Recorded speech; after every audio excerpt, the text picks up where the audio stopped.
You've had a head injury. Something is different, and you're not sure why. Sometimes people choose not to get treatment for an injury until they're dealing with the consequences or symptoms. Let's use Jim's experience as an example. Jim is a 46-year-old vocational skills trainer at a local rehabilitation center. On his way home from work, Jim was in a minor accident. Jim called 911, and after asking Jim a few triage questions, it was determined that no emergency response was needed. Jim continued to have lingering symptoms from his accident. A few weeks later, Jim is in an argument with his daughter and is exhibiting aggressive behaviors, which is out of character for him. Jim's family encourages him to see his medical provider.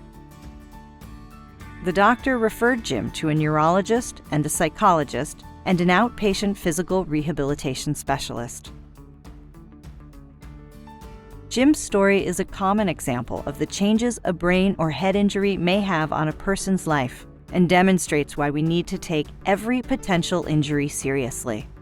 Like Jim, many people who experience a head injury may have a wide range of symptoms that fall into 4 broad categories.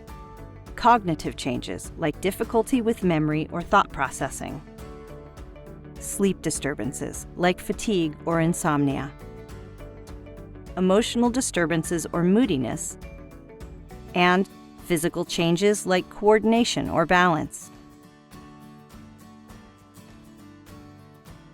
Depending on what part or parts of the brain that have been injured, the individual may experience significant behavioral and emotional changes.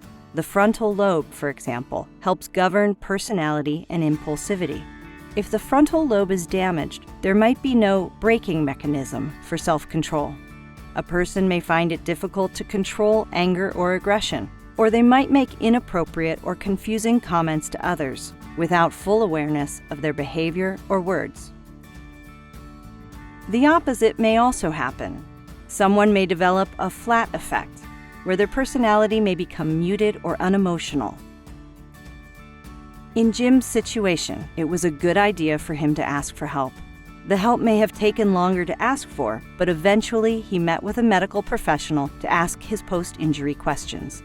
His truthful, accurate information helped Jim's provider get the support he needed to manage his injury. If you have experienced a TBI, here are some suggestions that many people have found to help effectively manage their brain injury. Be honest with yourself, your caregiver, and your provider.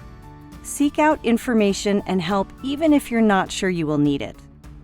Practice and engage in self-advocacy and self-care. Follow through with therapies and treatments that support your recovery.